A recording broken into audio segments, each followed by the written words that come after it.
And students, now next topic is preparation of memorandum balance sheet. And students, this is the last topic of this lesson. Student, memorandum balance sheet का मतलब होता है कि अगर आपको question के अंदर एसेट्स नहीं दे रखी है, इट मीन्स आपको क्वेश्चन में ये तो कह रखा है कि आपने एसेट्स को 1 लाख रुपीज़ में सेल कर दिया, लेकिन एसेट्स जो है आपको एसेट्स की वैल्यू नहीं दे रखी है, तब आप लोग उस एसेट्स की वैल्यू को कैलकुलेट करने के लिए तब हम बनाते हैं मेमोरेंडम बैलेंस शीट। हालांकि इस टाइप के क्वेश्चन एग्जाम में बहुत कम आते हैं, बट फिर भी बिकॉज टॉपिक है तो हमें ये पढ़ना चाहिए, पता भी होना चाहिए कि मेमोरेंडम बैलेंस शीट क्या होती है और ये क्यों बनाई जाती है।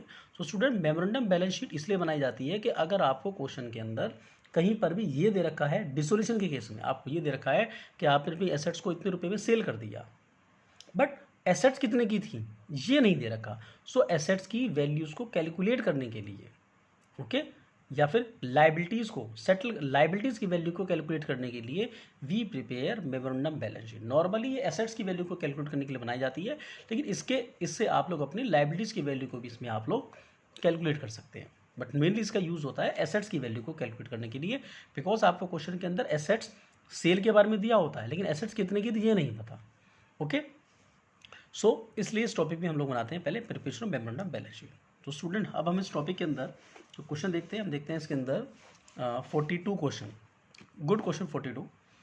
सो in this question A and B were partners sharing profits and losses as to 7/11 and A 7/11 to A and 4/11 to B. They dissolved the partnership on 30 May 2019. As on that date, their capitals were A rupees 7,000 and B rupees 4,000. There were also due on loan account to A rupees 4,500 and to B rupees 750. The other liabilities amounted rupees 5,000. The assets proved to have been undervalued in the last balance sheet and actually realized rupees 24,000. Prepare necessary accounts showing the financial statement between partners. अब देखिए यहाँ पर आपने question पढ़ा तो question से बिल्कुल clear हो रहा है कि यहाँ पर हमारे पास there are 2 partners, okay, A and B, and ratio 7 and 4 का दे रखा है। डिसॉल्व कर लिया उन्होंने अपनी फर्म को, कैपिटल ए की कैपिटल 7, उसकी capital 4,000। They were also due to, उन्होंने लोन भी दिया, ए ने 45 का, उन्होंने दिया 7,500 का, सॉरी 4,500 एंड 7,000, सॉरी 750 का। एंड द अदर लाइबिलिटीज भी आपको क्वेश्चन में दे रखी है। लास्ट की लाइन देखिए क्लियर कर दिया, यहाँ तक तो क्वेश्चन को मैंने हमारा लास्ट ने क्लियर कर दिया था, assets prove have been undervalued in the last balance sheet and actually realise 24। It means last year में आप लोगों ने इस बार जो एसेट्स को सेल करा है वो आपने 24,000 में सेल कर दिया। अब एसेट 24 में आप लोगों ने अगर एसेट्स को सेल किया है, उसके आप लोगों ने अगर रियलाइज वैल्यू निकाली है, तो एसेट एक्चुअल में थी कितने की, ये इस वाले क्वेश्चन में आपको नहीं दे रखा। So that's why we prepare memorandum balance sheet. Okay, तो देखिए स्टूडेंट कैसे बनाएंगे हम लोग मेमोरेंडम बैलेंस शीट। सो उसके लिए ये हमारे पास में क्वेश्चन है, okay, yes. So firstly we prepare memorandum balance sheet, question number 42।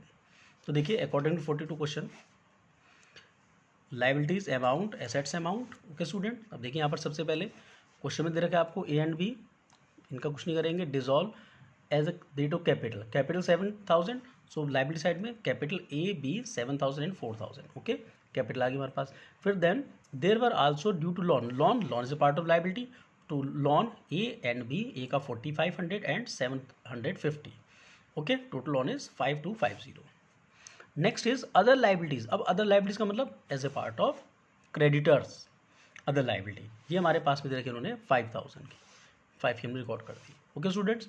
And asset, अब आपने एसेट को सेल किया है, एसेट तो पता नहीं। अब देखिए हम लोग जो इन्फॉर्मेशन हमको क्वेश्चन में गिवन थी, हम लोग उस इन्फॉर्मेशन को डालकर जब हमने मेमोरेंडम बैलेंस शीट बनाई तो स्टूडेंट हमने देखा कि लाइबिलिटीज़ का टोटल हो गया आपका 21,250, पर एसेट्स में कोई वैल्यू है ही नहीं।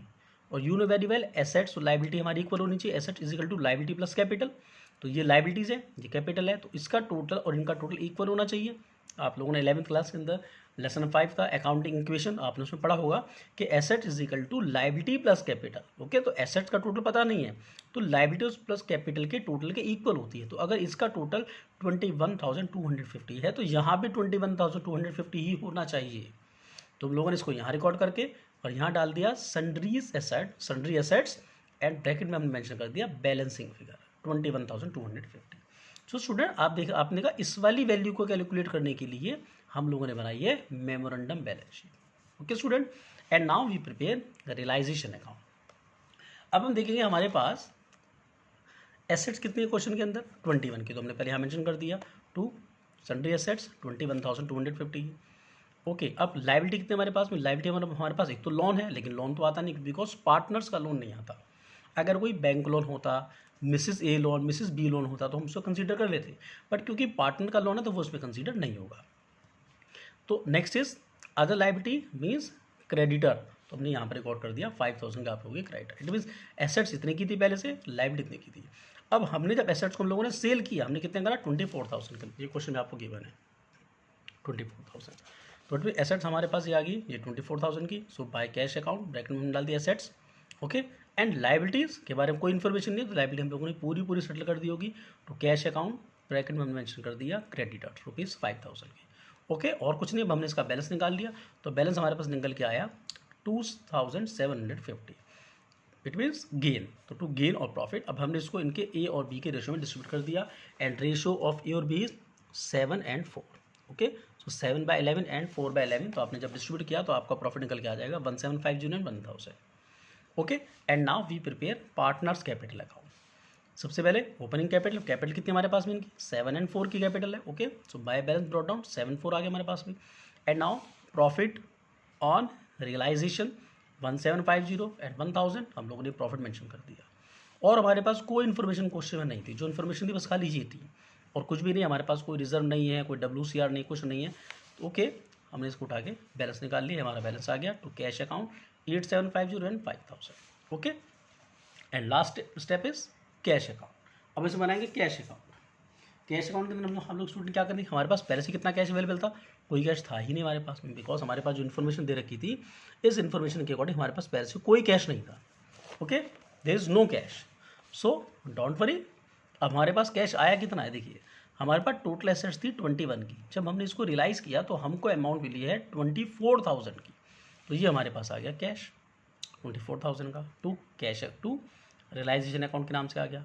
ओके, अब हमने क्या क्या एक्सपेंसेस करे हैं बाय रियलाइजेशन, जो हमने पेमेंट करी थी ये क्रेडिटर की 5,000 की, ये रिकॉर्ड हो गया पर हमारा ये। एंड ई का लोन हम लोगों ने पे करा था ये 45 का एंड 750 का, ये हम लोगों ने ए का लोन हम लोगों ने पे कर दिया। इसमें आप लोन अकाउंट बना सकते हैं, बहुत सिंपल है, जैसे हम लोगों ने भी लास्ट क्वेश्चन में बनाया उसी तरीके से आप इनका लोन अकाउंट भी बना सकते हैं। By balance brought down and to balance carry down, जिस तरीके से हम लोगों ने इनका यहाँ पर ये लोन अकाउंट बनाया था इस वाले क्वेश्चन में, ऐसे by balance brought down and to bank account, इसी तरीके से आप दोनों के लोन अकाउंट यहाँ पर बना सकते हैं, इसमें कोई प्रॉब्लम आपको नहीं आएगी स्टूडेंट्स। ओके, सो इनके लोन की हमारी पेमेंट आ गई है बाय एज लोन, बाय बीज लोन एंड लास्ट में आके इनका balance of partners capital account 8,750 and 5,000 का। लास्ट में इसका टोटल आ गया हमारा इक्वल 24,000 एंड 24,000। ओके स्टूडेंट, सो इस तरीके से आप लोगों ने देखा, हम लोगों ने बनाया memorandum balance sheet. So first of all memorandum balance sheet, उस इन्फॉर्मेशन से then realisation account, partners capital account and cash account, cash और बैंक अकाउंट, जो भी आपको इन्फॉर्मेशन क्वेश्चन में गिवन हो। ओके स्टूडेंट, इस तरीके से हम लोग इस चैप्टर के क्वेश्चन को कर सकते हैं। Okay student, so now this is the last topic of this lesson. So student, you can solve all the question. Okay, and if you have any doubt and query, so you can call me, और WhatsApp में आपको कोई problem नहीं आएगी, किसी भी तरीके से आपको कोई प्रॉब्लम आती है तो आप मुझे कॉल कर सकते हैं, मुझे WhatsApp कर सकते हैं। Okay students, so this lesson is finished. Okay students, so enough for today. Thank you.